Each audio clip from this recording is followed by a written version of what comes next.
డ్యాంలో కొట్టుకుపోయిన 19వ gate స్థానంలో తాత్కాలిక gate అమర్చడానికి తొలిదశ విజయవంతమైంది. వారం రోజుల తర్వాత తుంగభద్ర జలాశయాన్ని కట్టుదిట్టం చేయడంలో ఇంజనీర్లు, నిపుణులు సక్సెస్ అయ్యారు. అక్కడ తాత్కాలిక గేట్ అమర్చడానికి 30 టన్నుల బరువున్న సెంటర్ వెయిట్ను విజయవంతంగా కిందకు దించారు.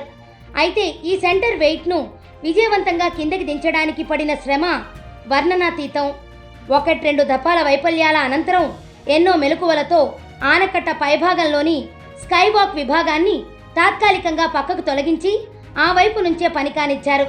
ఇలాంటివి మరో 4 గేట్ ఎలిమెంట్లను అమర్చాలి.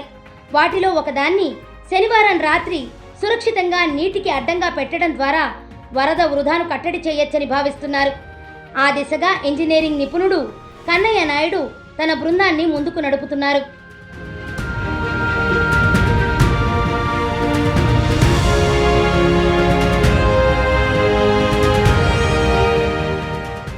తుంగభద్ర జలాశయం 19వ గేటు వరద ఉధృతికి కొట్టుకుపోయిందనే వార్త తెలియగానే కర్ణాటక, ఆంధ్రప్రదేశ్, తెలంగాణ రాష్ట్రాల పరిధిలోని కొప్పళ, విజయనగరం, బళ్ళారి, రాయచూరు, కర్నూలు, మహబూబ్ నగర్, అనంతపురం, కడప జిల్లాల్లో లక్షలాది మంది ఆయకట్టు రైతులు కంగారు పడ్డారు.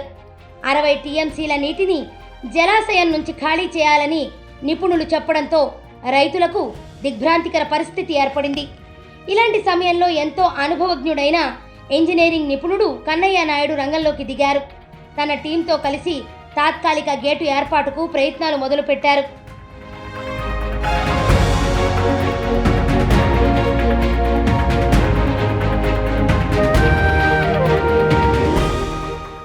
మొదటి ఎలిమెంటును బిగించే ప్రక్రియ క్షణక్షణం తీవ్ర ఉత్కంఠభరితంగా సాగింది. శుక్రవారం ఉదయం నుంచి జలాశయం ప్రాంతంలో ఎలిమెంటు బిగించే సమయంలో ఎన్నో అడ్డంకులు ఎదురయ్యాయి. ఖచ్చితంగా గేటు బిగిస్తామని నిపుణుడు కన్నయ్య నాయుడు, తుంగభద్ర మండలి కార్యదర్శి రామకృష్ణారెడ్డి నేతృత్వంలో ఇంజనీర్ల బృందం ఎంతో ఉత్సాహంగా ఉదయమే ఆనకట్టుకు చేరుకుంది. 2 భారీ క్రేన్లతో ఎలిమెంటును దించుతుండగా కౌంటర్ లాక్ గేటు అడ్డు తగిలింది. క్రస్ట్ గేటుకు కౌంటర్గా ఈ గేటును డ్యామ్ నిర్మాణం సమయంలో ఏర్పాటు చేశారు. క్రస్ట్ గేటును కిందకు దించితే కౌంటర్ లాక్ గేటు పైకి లేస్తుంది. క్రస్ట్ గేటును పైకి ఎత్తితే కౌంటర్ లాక్ గేటు కిందకి దిగుతుంది. సుమారు 60 అడుగుల వెడల్పు ఉన్న ఎలిమెంటును బిగించే సమయంలో కౌంటర్ లాక్ గేటు అడ్డుపడింది. పని పూర్తవుతుందనుకున్న ఇంజనీర్లకు నిరాశ ఎదురైంది.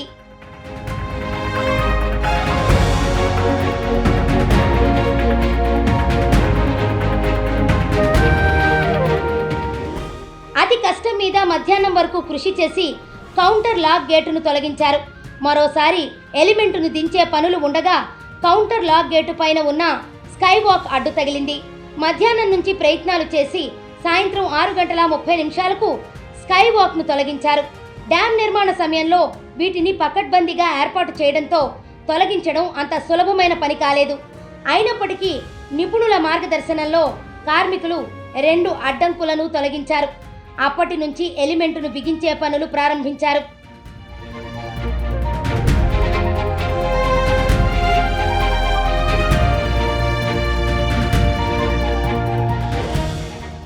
తొంభై 60 టన్నుల సామర్థ్యం ఉన్న 2 క్రేనులు ఎప్పుడు ఎలిమెంటును ఎత్తడం ప్రారంభించాయో ప్రతి ఒక్కరిలోనూ నరాలు తెగే ఉత్కంఠ మొదలైంది.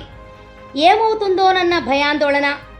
ఏది ఏమైనప్పటికీ సుమారు 8 గంటల సమయంలో ఎట్టకేలకు ఎలిమెంటును క్రస్ట్ గుండా పారే జలాలకు అడ్డుగా పెట్టగలిగారు. ఎలిమెంట్ సక్రమంగా కూర్చుందని తెలియగానే అందరిలోనూ ఆనందం వ్యక్తమైంది. పండగ వాతావరణం నెలకొంది. నిపుణులు ఒకరినొకరు ఆలింగనం చేసుకుని హర్షం వ్యక్తం చేశారు. ఇక ఈరోజు 2వ ఎలిమెంటును ఏర్పాటు చేసే ప్రయత్నాలు జరుగుతున్నాయి.